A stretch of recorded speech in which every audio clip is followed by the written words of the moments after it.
Greetings, everyone. Eric Brown, MOBO-Media. Hey, quick story. Hey, many years ago, I was a young Air Force guy, man. A young Air Force guy stationed in the Philippines. And I was working what's called swing shift, which is between, I think, 2 and 10 o'clock. So I never forget that day I was working. It was about maybe 7 o'clock or so. It was raining like crazy that evening. It was just me and another guy on shift, man. And I never forget, man, I started feeling real weird, man, because I had to keep going outside in the rain, delivering equipment to airplanes. You know, I work with fighter jets and all the combat airplanes and all that stuff in the Philippines back then. So I would have to go and deliver equipment, call an age driver, deliver equipment to the airplanes back and forth in the elements. I never forget, I started feeling weird, man, like a cough or a little hack or something.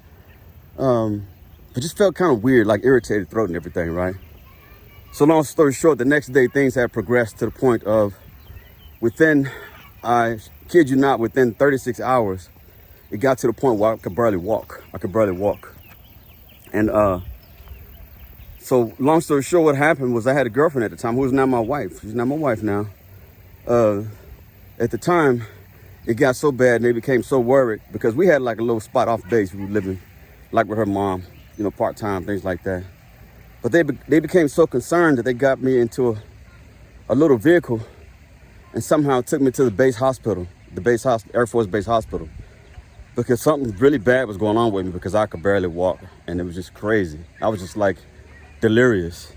Well, long story short, I got to the hospital, the doctors got me in there and they noticed my temperature was overly high and some of my other vitals didn't look right. So they took x-rays of my chest and the first thing they saw was one of my lungs was completely covered with phlegm. So the one doc told them to take another x-ray, took another x-ray, the other x-ray just verified the first one. Still, one of my lungs it was completely damn near covered. This doctor, I never forget, he immediately goes out of the room. He goes to get another doctor to come and see what he was looking at, you know. So the other doctor came and said, yeah, he's got some bad pneumonia. Long story short, I had a bad bout of pneumonia. So they had to make a decision on treatment. Obviously, you know, some antibiotics, amoxicillin, and some other stuff, strong stuff back then to try to get in front of the pneumonia. But the amazing thing that happened was, I never forget, I'm sitting there with these two doctors, white coats. They're the ones gonna make a decision on what kind of treatment I have and whether I leave and when. And the decision was made to hospitalize me, that I need to be bedridden. I need to be hospitalized. I never forget, my girlfriend at the time, who's my wife now, and her mom pleaded with the doctors to please, just let us take him home with us. Let him take him home with us. And I never forget, man, unbelievably, these Air Force doctors allowed these civilian folks, they were civilian, not military, to take me away from the hospital. But I never forget, they said this, they made them promise that I would stay in the bed and that I would do everything they could to get the phlegm out of me. And looking back on it, man, that doctor had a lot of trust in my wife and her mom. He had a lot of trust in them. It's almost like he believed in the old way. Because I tell you, when I did go home, they all helped me out to the vehicle to get in the car and they took me home. I couldn't move for like 3 days. I was in the bed, sore and just really, just feeling real bad, man, real bad. I never forget, my back was just killing me. It was killing me. But what I come to find out, it was my lungs. It was my lungs. I know, by the way, that was one of the first signs for me from that rainy day at work. It was my lungs started hurting and my back was hurting. But then I never forget, they took me home, 3 days in the bed.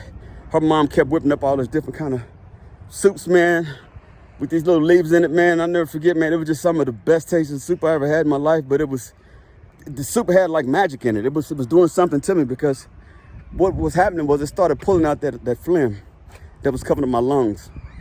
And so I began to spit all that stuff up and spit it up. And so the more I began to spit up, the easier it became for me to breathe and the pain started to kind of go away and dissipate.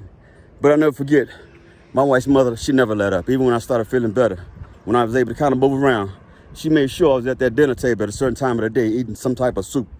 Every day it was some type of soup and vegetable, just some soup. I don't know what it was in it, but it was better than any damn antibiotic you can get out there.